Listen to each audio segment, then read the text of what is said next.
আরে আপনারা কোথায় থাকেন? হ্যাঁ, আমাদের তো আরো বাইরে যেতে হবে নাকি? ও আচ্ছা, সরি, আমি আপনাকে দেখতে পাইনি। কি দারুণ কথা, তাই না? দেখতে পাই না আমি, অথচ বলতেছেন আপনি দেখতে পাচ্ছেন না। আচ্ছা ঠিক আছে, নিন, আপনি আপনার চিঠিটা নিন।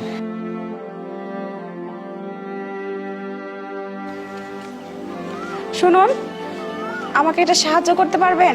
জি বলুন। আমার বাসায় না কেউ নাই, যে কাজ করতো সেও ছুটিতে আছে।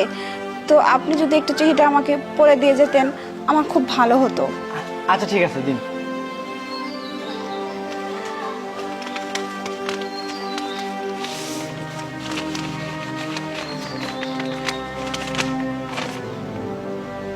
কেমন আছো প্রিয়া? আশা করি